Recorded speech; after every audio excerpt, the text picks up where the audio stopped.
Entonces es la principal patología ya que se presenta en los pacientes con abdomen quirúrgico en el niño. Es la primera causa de abdomen agudo en niños mayores de 2 años. Ahora, una apendicitis puede dar en cualquier grupo etario. Puede ser a los meses, al año, a los 2 años, 4 años, etcétera, ¿no?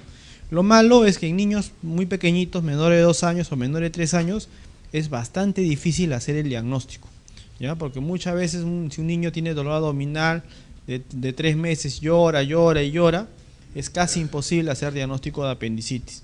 Por eso que en grupos de pequeñitos, a veces la anatomía hace que casi el 90% de estos pacientes se plastronen, ¿no? Generan un plastrón como un mecanismo de defensa y pasen totalmente desapercibidos, ¿ya? Algunos de estos pacientes se hace diagnóstico y muchas veces cuando se hace el diagnóstico, muchas veces el cirujano o incluso el radiólogo ecografista duda de su diagnóstico, ¿no? Porque es muy difícil hacerlo en niños pequeños.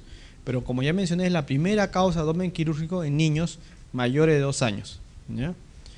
Mientras más grande sea el paciente, obviamente es más fácil hacer el diagnóstico. La incidencia, ¿ya?, la máxima incidencia o frecuencia de presentación de la enfermedad se da entre los 10 y los 12 años, que son los picos de presentación de un abdomen agudo secundario o una apendicitis que produzca abdomen agudo quirúrgico. Aunque puede verse, como ya mencioné, en niños de menores de 2 años o mayores de 10 o 12 años, ¿no?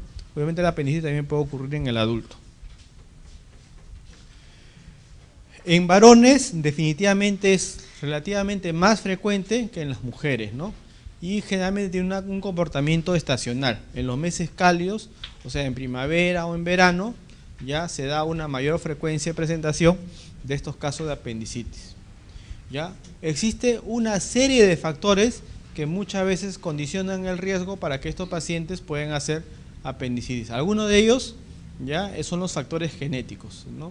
Se dice que si existe un familiar de primer orden, ya existe un riesgo aumentado de que el niño tenga apendicitis, ¿ya? Las infecciones también, ¿no? Por ejemplo, infecciones virales o infecciones gastrointestinales, ¿ya?, o infecciones faringoamigdalianas pueden condicionar a que el paciente haga apendicitis. Por ejemplo, una faringoamigdalitis aguda secundaria a estreptococo, ¿puede el paciente después de unos días debutar con apendicitis? Sí, porque en la faringoamigdalitis aguda va a ocurrir una respuesta a veces del res, y esto va a ocasionar una hipertrofia también o un aumento como respuesta inflamatoria de las zonas de la zona ilial, ¿ya? Y estos ganglios que se encuentran en la zona ilial pueden obstruir la zona apendicular, ¿no?, la zona de salida del apéndice, obstruye el lumen y el paciente se presenta clínicamente como una apendicitis, ¿no?, una apendicitis aguda, que inicialmente debutó con una faringoamigdalitis supurada, ¿no? O sea, esta inflamación de las placas de Peyer que están en las zonas ciliales pueden también producir una obstrucción del lumen y el paciente hacer una apendicitis. ¿Otras patologías pueden simular apendicitis? Sí. Entre eso tenemos a veces la fiebre tifoidea, ¿no?, que también por aumento del tamaño de la placa de Peyer, inflamación de la placa de Peyer, pueden cursar con cuadro clínico muy parecido al de la apendicitis. Y como ya mencionamos, también el divertículo de Meckel, ¿no? Entonces las infecciones aumentan también la posibilidad de que hagan o que el paciente presente una apendicitis. La alimentación pobre en fibra es una condición que favorece ¿qué cosa? Que el paciente sea estreñido, ¿no? Al ser estreñido, este paciente va a tener mayor cantidad de masa fecal a nivel del colon, ya en cualquiera de las zonas o a nivel del ilion terminal. Estas zonas de heces se van a secar ya en pequeñas formaciones que se van a llamar coprolitos. Estos coprolitos a veces son un poco caprichosos, ya van a avanzar por todo el lumen intestinal y por ahí se equivocan y pasan a la zona del lumen apendicular, pues, ¿no? Y ocurre una obstrucción ya del lumen apendicular, inflamando la zona y generando todo lo que conocemos como la apendicitis. Por eso que se dice que el coprolito es la causa más frecuente, ya que condiciona que estos pacientes hagan apendicitis. Muchas veces cuando se ve en la cirugía, ven la presencia de un coprolito que obstruye la parte proximal de la zona apendicular, pues, ¿no? ¿Ya? Entonces, y esto muchas veces se ve en pacientes que son estreñidos, ¿no? Y cuando se hace la historia clínica, come poca verdura, poca fruta, poca fibra, etcétera, ¿no? Algunas veces después de un traumatismo abdominal, ¿ya?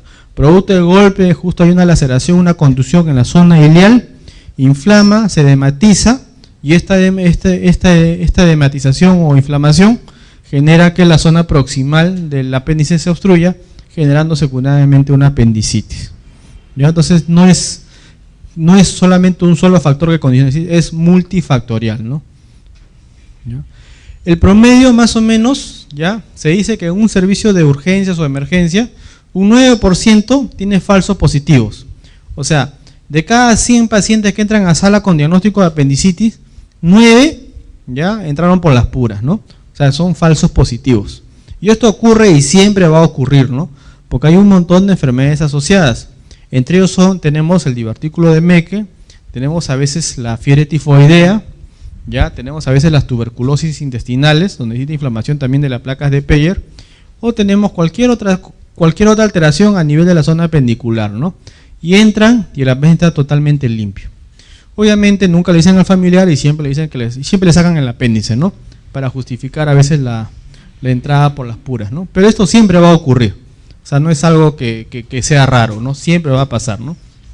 Ya, porque lamentablemente no existe ningún examen auxiliar que confirme el diagnóstico. La ecografía en un paciente con apendicitis comprobada puede ser normal. Y la ecografía en un paciente sin apendicitis puede decir que existe una apendicitis y cuando entra no hay nada, pues, ¿no? O sea, no existe un examen fidedigno para confirmar o descartar el diagnóstico. El diagnóstico es eminentemente clínico. Los exámenes auxiliares ayudan, pero no son 100% confiables. ¿Ya? Ahora, en algunos pacientes, por ejemplo, mientras más pequeño sea el paciente, también es más difícil hacer el diagnóstico. Se dice que un 15% de los retrasos diagnósticos, ya 15% de los pacientes llegan a la emergencia con dolor abdominal, prueban su hidratación, le prueban con tolerancia oral, le dan de repente, están un poco febril, le dan paracetamol, calma el dolor o calma el malestar y el paciente se va a la casa, ¿no? Y se retrasa el diagnóstico. Esto ocurre en el 15%, después regresa 6 horas o 4 horas más tarde, ya lo evalúan mejor y el paciente ya pasa a observación, ¿no? Después de unas 6 a 8 horas, ya el paciente se confirma clínicamente y pasa a sala, pues, ¿no? Entonces es bastante frecuente. ¿Por qué? Porque los niños, a diferencia de los adultos, no pueden ya establecer o hablar claramente su sintomatología. En pediatría la historia clínica es una historia clínica indirecta, ¿no? No es una historia clínica directa.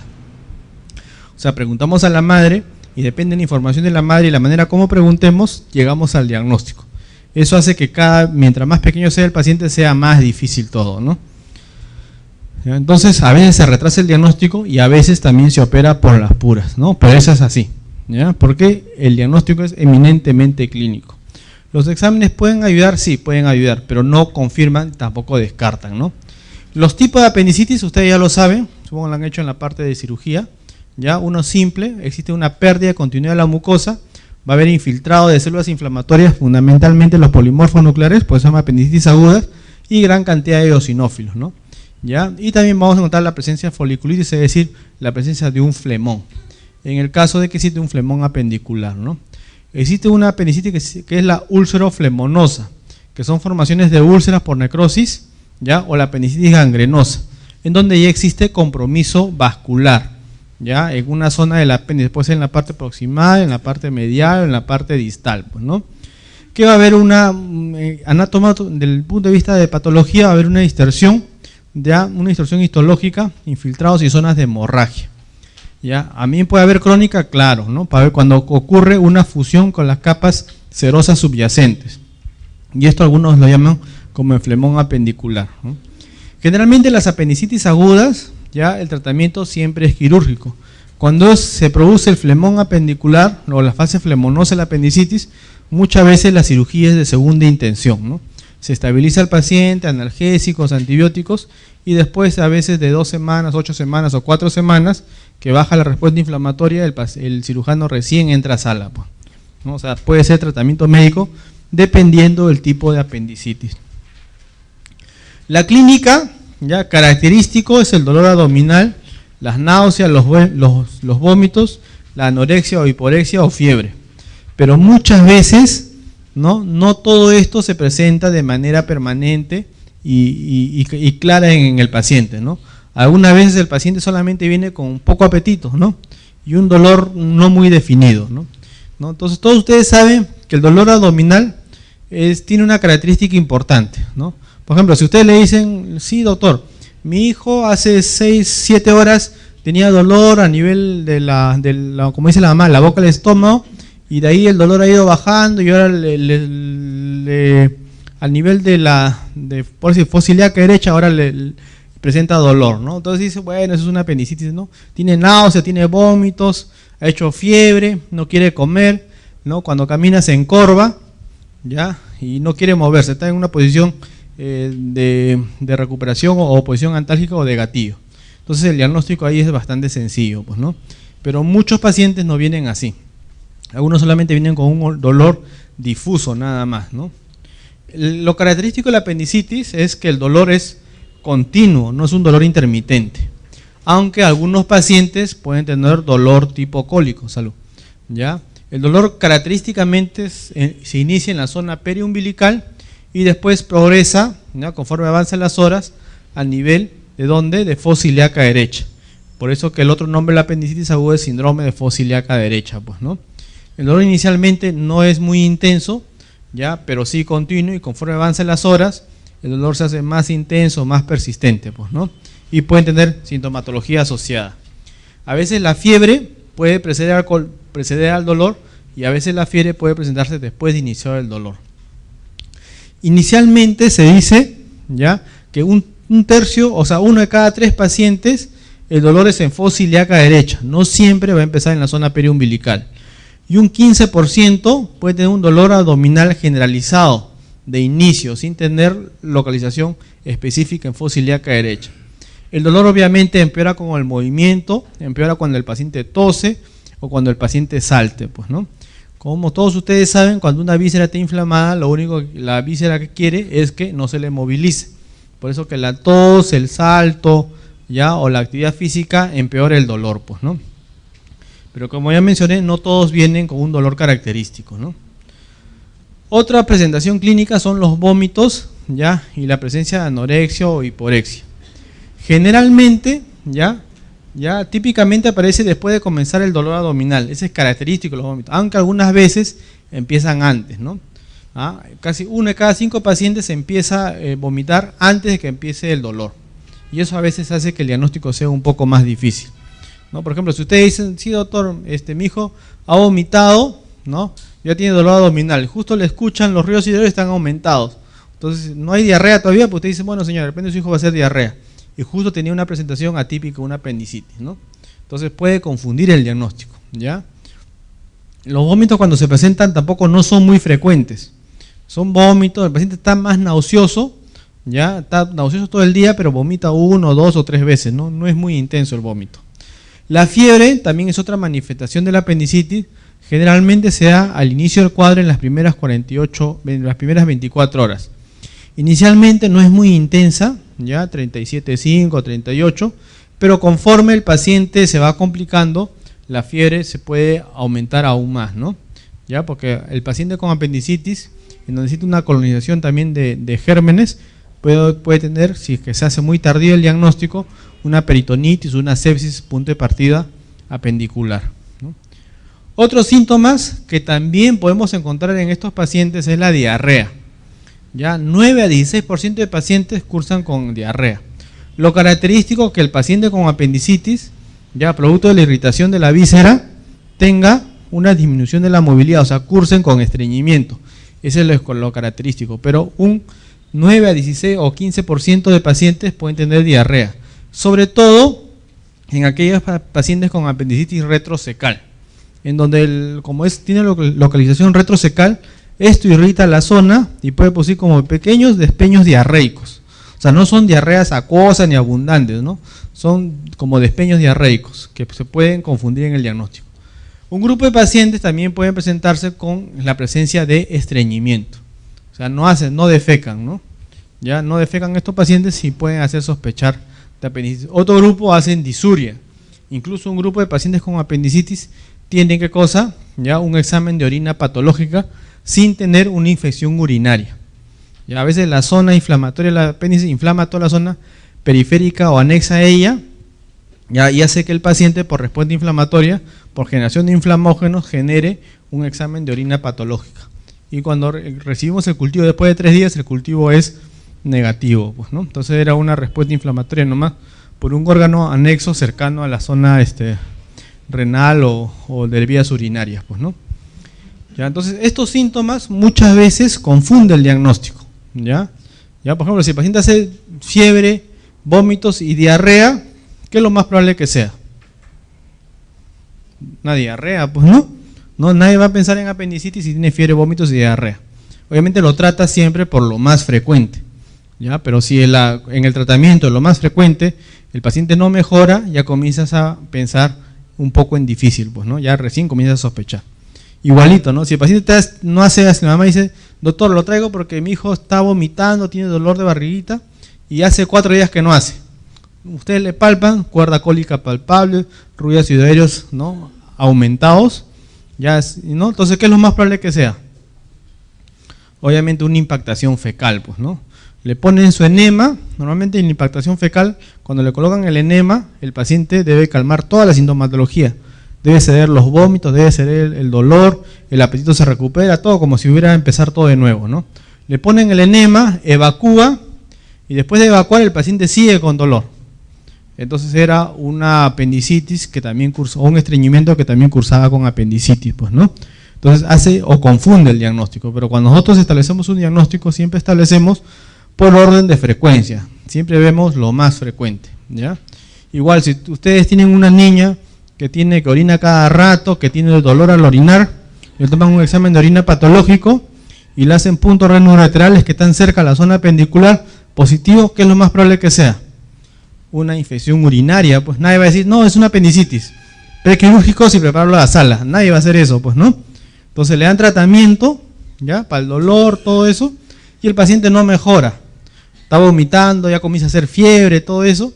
Entonces ya comienzan a pensar en difícil, ¿no? Y puede ser una apendicitis de presentación diferente o atípica, ya no lo frecuente, ¿no? Entonces en la exploración física, al paciente primero, como todo examen físico, debemos observarlo. Lo característico es que el paciente esté inmóvil, ¿no? O sea, no quiera movilizar el órgano afectado. Tiene una posición antálgica, un poco flexionado, ¿ya? Eso hace que se movilice menos la zona apendicular, distienda menos la víscera, pues, ¿no?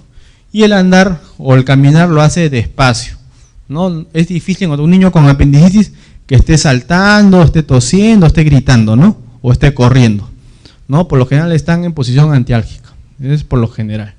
En la ocultación podemos encontrar ambos extremos, ¿ya? Podemos encontrar aumentados, disminuidos o normales, ¿ya? Lo característico es encontrar una abolición, ¿ya?, de los ruidos hidroaéreos, pero no siempre lo característico va a ser lo que siempre se da, pues, ¿no?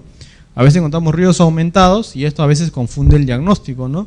Ruidos aumentados, dolor abdominal, náuseas, vómitos, cuerda cólica palpable, ¿no? Decimos impactación fecal, pues, ¿no? ¿Ya? Pero no era una impactación fecal, sino era una apendicitis asociada, ¿ya? Igualito, en la palpación ya puede haber una defensa involuntaria generalizada, aunque es más probable en los casos avanzados, ¿no? Se dice que en los casos menos avanzados vamos a encontrar un dolor característico en fosa ilíaca derecha. Algunos incluso no refieren que en esta zona, en la fosa ilíaca derecha, se palpa una masita inflamatoria, ¿no?, que es la zona apendicular. Vamos a encontrar un dolor de rebote y dolor a percutir esta zona, ¿ya? Y vamos a encontrar los clásicos signos de apendicitis. ¿Cuáles son los signos de apendicitis? El Robson, el McBurney, ¿no? El McBurney case, que es un dolor a la palpación de la fosa ilíaca derecha, ¿no? Ustedes más o menos ven su límite entre el ombligo y la fosa ilíaca derecha, dividen en 3 cuadrantes, en el cuadrante inferior externo, ¿no? Ahí palpan, ¿no? Si el paciente tiene dolor, es McBurney positivo. Y Robson es cuando palpan la fosa ilíaca izquierda y el dolor lo sienten en la zona contralateral, en la fosa ilíaca derecha. Otros signos son los signos del psoas, que es al flexionar ya el miembro inferior, ¿no? El paciente tiene dolor, ¿no? Flexiona, dobla la pierna, signo de psoas positivo. O signo del obturador, ya con la flexión, ya, y rotación externa del muslo derecho, Ya, esto estira la zona afectada y genera dolor. Y otro que vamos a encontrar, que el paciente tiene dolor al toser, al saltar, al movilizarse, incluso al hablar fuerte, al gritar, etcétera, ¿no? Entonces, son signos, mientras más signos encontremos, es más probable que el paciente clínicamente tenga una apendicitis. Apendicitis sospechada, se trata con una apendicitis, o sea, se observa al paciente, se le hidrata al paciente, de repente se le da cobertura antibiótica. Si persiste la sintomatología, el siguiente paso, ¿qué cosa es? Es el tratamiento quirúrgico, pues, ¿no? ¿Ya? Pruebas complementarias que algunas veces ayuda y otras veces confunde, ¿ya? Son, uno, el hemograma. El hemograma característico de la apendicitis es una leucocitosis con desviación izquierda. Pero algunas veces en pacientes con apendicitis vamos a encontrar un hemograma normal y vamos a encontrar leucocitosis sin desviación izquierda. Y puede hacer que el diagnóstico sea un poco más difícil.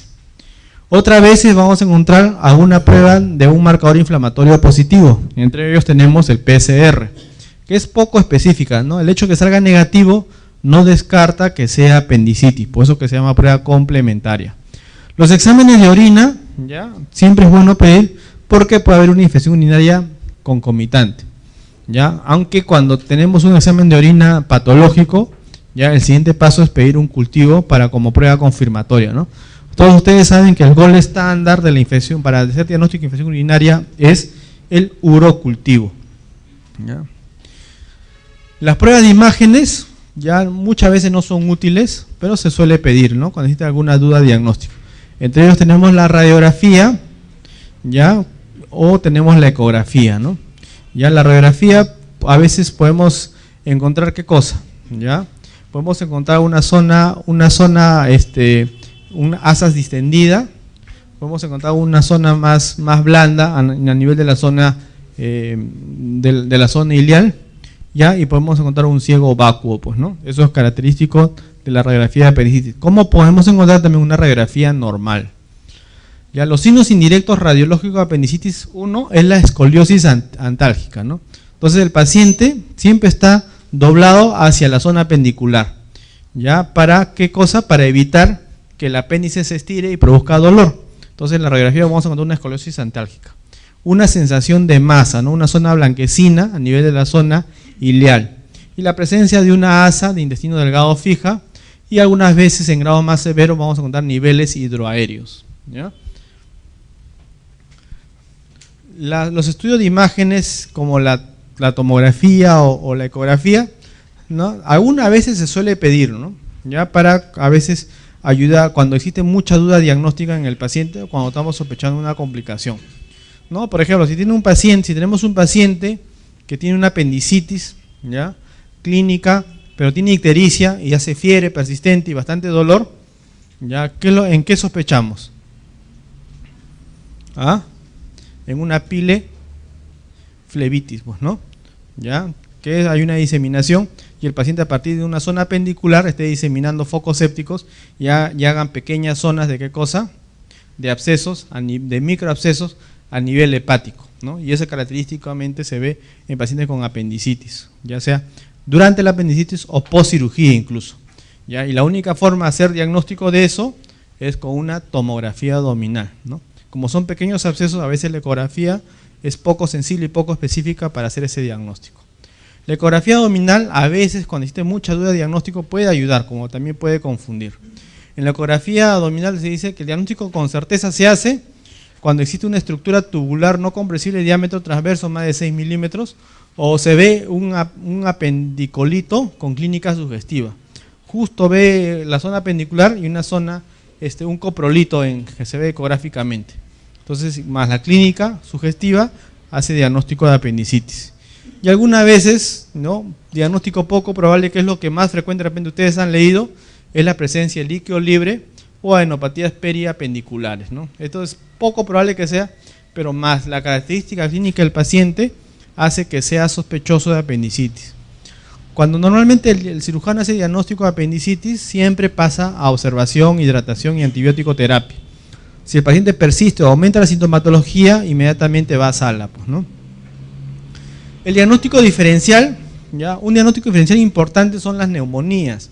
A veces las neumonías basales, ¿ya?, pueden cursar también con un dolor abdominal, ¿ya?, que es un dolor irradiado, que puede simular muchas veces la apendicitis, ¿ya? Lo característico es que en la neumonía, la leucocitosis, la desviación izquierda, generalmente ya es más alta que la apendicitis.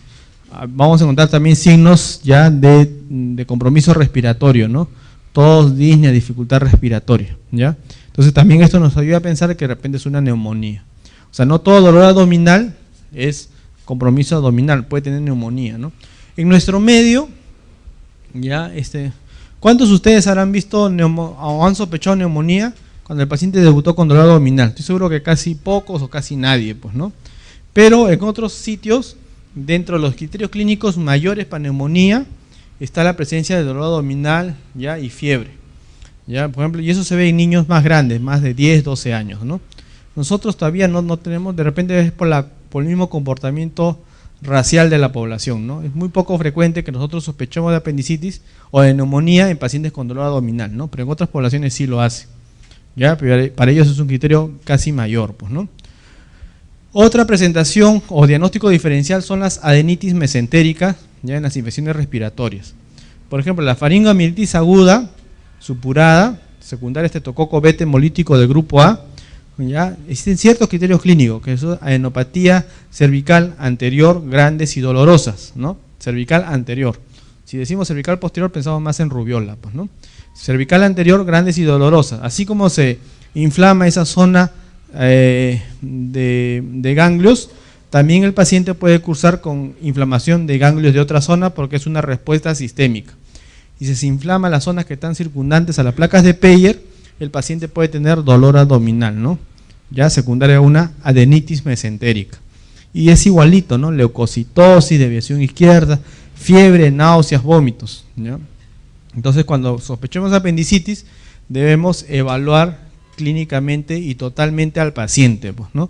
No solamente observar la parte abdominal, hay que ver la garganta también, ¿ya? El divertículo de Meckel, cuando se inflama el divertículo de Meckel, que es una zona ectópica generalmente tejido gástrico, ya puede cursar con una clínica muy característica a las apendicitis, pues, ¿no?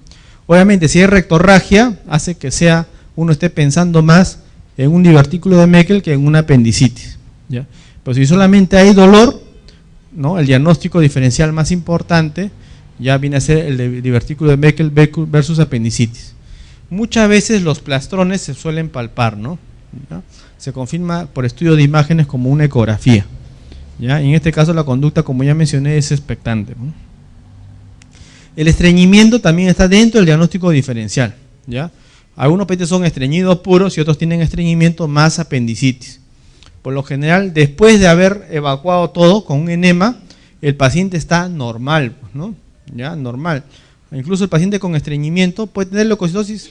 Clásicamente, ya cuando ustedes leen un montón de libros, dice que el paciente que cursa con impactación fecal no tiene vómitos, no tiene fiebre, y si hace leucocitosis es bien raro. En la práctica, que es todo lo contrario, ¿no? Puede tener bastante vómito, bastante fiebre, leucocitosis, ¿ya? Y puede cursar con signos muy secundarios en un abdomen agudo, entre ellos confundir con una apendicitis. Lo que sí es característico es que estos pacientes, cuando evacúas todo el contenido que está causando sintomatología del estreñimiento, estos pacientes por lo general todo está mejor.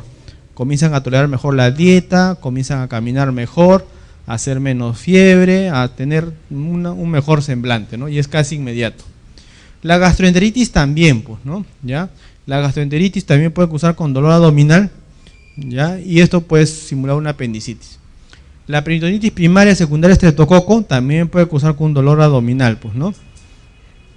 Las anomalías renales o uretrales ya también pueden tener un dolor característico, ¿no? Dependiendo de la zona donde se localice, ¿ya? Por ejemplo, en la púrpura de Shannon-Schonlein también, pues, ¿no? Porque a veces existen púrpuras o zonas sangrantes o inflamatorias, como la púrpura de Shannon-Schonlein, todos ustedes, ¿qué cosa es? Es la vasculitis de vasos pequeños más frecuente en pediatría, ¿ya? Entonces, a veces esta vasculitis es una enfermedad sistémica, no solamente zonas jálicas, lesiones en miembros inferiores. Ya puede haber una vasculitis en la zona iliocecal, ¿ya? Y justamente, y muy cercana a la zona pendicular, y tener una sintomatología muy característico y semejar una apendicitis, ¿no? La faringoamielitis también, como ya mencioné. ¿Ya? Un punto de controversia es el manejo del dolor, ¿no? Clásicamente, ¿no?, nos han enseñado que el paciente con sospecha de apendicitis lo tienes que observar, lo hidratas, y si el dolor persiste, obviamente tiene que pasar a sala de operaciones. Pero eso sí, nunca le des analgésicos porque puede solapar el dolor. Eso es lo que clásicamente nos han enseñado. Existe un montón de metaanálisis donde dicen totalmente lo contrario, ¿no? El dolor visceral ya no pasa ni con petidina, nada, ¿no? O sea, el examen clínico va a ser exactamente igual con analgésico o sin analgésico, ¿ya? Entonces, ¿se puede dar analgésico? Se puede dar analgésico. Es más, se debe dar analgésico porque es parte del tratamiento, ¿ya? ¿Por qué? Eso que el dolor que tiene o el McBurne o el Robsin va a salir negativo si le damos ketorolaco o ketoprofeno o metamizol, no, mentira, ¿no? El paciente de repente va a estar más tranquilo, pero cuando le haces el examen físico va a ser exactamente igual que no darle analgésico, pues, ¿no? ¿Ya? Entonces es un punto controversial, pues, ¿no? Cirujano clásico nunca da analgésico, ¿no? Porque mantiene, ¿no? Pero generalmente la tendencia actual es calmar el dolor, ¿ya? Ahora, ¿cómo le preguntarán? La verdad no lo sé, ¿no? Depende de la persona que haga la pregunta, pues, ¿no? ¿Ya? Porque a veces los bancos, depende de quién lo haga también, pues, ¿no? Si es por San Marcos, ¿ya? O si era por San Marcos, porque ahora creo que los bancos son uniformes, pues, ¿no? En el banco antiguo no eran analgésicos, lo que todos ustedes saben, pues, ¿no? Porque solapaba el dolor y después el paciente se complicaba y venía con peritonitis. Ahora los bancos creo que son nuevos, ¿no? ¿Se habrán actualizado? La verdad no lo sé, ¿ya? Pero ahí queda la controversia, pues, ¿no? El tratamiento inicial siempre es la hidratación, ¿no? El paciente con apendicitis es un paciente que, uno, no come, ¿ya? Entonces hay menos entrada de fluidos y de líquidos. Segundo, vomita, hay más salidas de fluidos, ¿no? Tercero, tiene fiebre, hay más pérdidas insensibles. Entonces el paciente por lo general está deshidratado, entonces hay que hidratarlo. Analgésicos, que actualmente es parte importante del tratamiento, y los antibióticos, ¿no? Cubrimos contra gram negativos y anaerobios, ¿no? El esquema base de primera línea es el uso de un aminoglucosio más un antianaeróbico. Puede ser un aminoglucosio como amicacina o gentamicina y un antianaeróbico como la clindamicina, la penicilina o el metronidazol, pues, ¿no? Cualquiera, ¿no? Generalmente es biterapia, ¿ya? Si el paciente tiene algún signo de toxicidad, por lo general se prefiere el uso de una cefalosporina de tercera generación más un antianaeróbico, ¿no? Como la ceftriaxona, cefotaxima, etcétera, ¿no? Ya más clindamicina o metronidazol. Y obviamente el abordaje quirúrgico, pues, ¿no? ¿Ya? La cirugía actualmente ya cada vez tiene que ser menos, el corte tiene que ser más pequeño, ¿no? La tendencia actual es utilizar cada vez la cirugía laparoscópica, obviamente para apendicitis no complicadas, ¿no? ¿Ya? Las complicaciones pueden ser antes de la operación, durante la operación o después, ¿no? Entre ellas tenemos el hilio paralítico. Estos pacientes que vomitan mucho, están sépticos o no hay mucha entrada de fluidos, van a tener, ¿qué cosa? Una alteración hidroelectrolítica, ¿no? Ya, si el paciente tiene una peritonitis generalizada, también puede tener un hilio metabólico séptico, ¿ya? Se trata, ¿cómo hacemos con estos pacientes que están distendidos, náuseas, vómitos, a veces biliosos, ¿no? Ponemos una sonda nasogástrica y aspiramos, pues, ¿no? Alimentamos por vía endovenosa o colocamos una vía endovenosa, ¿no? Hidratamos al paciente, ¿ya? Y tratamos o corregimos todas las alteraciones que puedan encontrarse en los electrolitos, en cualquier parte del medio interno. Otra complicación puede ser la obstrucción intestinal, ¿ya? Que puede ser secundaria a la presencia de bridas adherencias post cirugía. A veces estos pacientes tienen tanta respuesta inflamatoria, ¿ya?, que cursan y la evolución de repente es muy tardía y el paciente hace peritonitis, entonces va a haber respuesta inflamatoria a nivel de toda la zona peritoneal. Y esa respuesta inflamatoria, como cualquier respuesta inflamatoria, cura por fibrosis. Y esta fibrosis a la larga puede ocasionar bridas y adherencias, ¿no? Entonces el paciente, después de que se operó, está todo bien, después de una semana o 10 días o 2 meses o 3 meses, viene siempre por dolor abdominal, distensión abdominal, a veces vómitos, ¿no? Y así es muy recurrente o persistente, muy intenso, tiene que entrar nuevamente a sala para liberar las bridas y las adherencias, ¿no? Se encuentra por lo general en las bridas y adherencias después de haber presentado una peritonitis extensa, ¿ya? Generalmente después, o cuando el tiempo operatorio ya es muy prolongado, ¿no? Se dice que en apendicitis el tiempo operatorio prolongado es cuando dura más de 2 horas, ¿ya? O estamos hablando de apendicitis limpia, pues, ¿no? Algunos a veces asociaban la presencia de bridas y adherencias cuando el cirujano se colocaba el guante en plena sala de operaciones, o cambiaba el guante cuando estaba en una cirugía abierta, ¿no? El talco entraba, irritaba la zona y después el paciente hacía una reacción inflamatoria a la presencia del talco del guante, ¿no? Y hacía bridas y adherencia, recurrencia. Por eso que ahora han cambiado un poco su técnica quirúrgica los cirujanos, ¿no? ¿Ya? El absceso pélvico también, pues, ¿no? El paciente se opera, aparentemente todo bien, pero después de, cuando quieren darle de alta, se dispara, hace fiebre, ¿no? Hace picos febriles, de repente el paciente comienza a estreñirse y a tener una sensación de masa a nivel hipogástrica, ¿no? Ya el paciente hace fiebre, le toma un hemograma, tiene leucocitosis, uno tiene que pensar en que hay alguna zona infectada, generalmente un absceso. Hace fiebre en picos.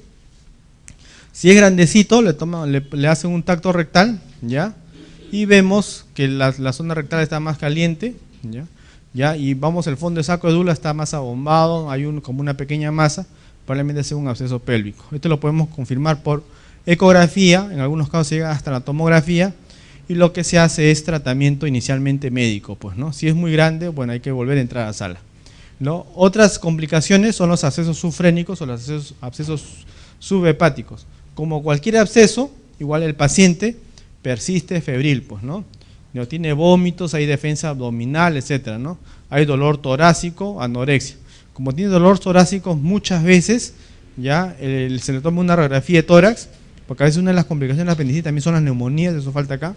Ya toma una radiografía de tórax y vemos qué cosa, que el diafragma esté elevado, ¿no? Generalmente el diafragma del lado derecho está elevado, y si hace una fluoroscopía y disminución de la movilidad, al haber diafragma elevado debemos sospechar siempre en un absceso subdiafragmático, subfrénico o subhepático.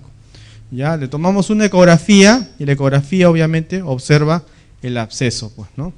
En ese caso, por lo general, el paciente siempre tiene que entrar a la sala, aunque algunos indican tratamiento conservador antibiótico de amplio espectro, ¿no?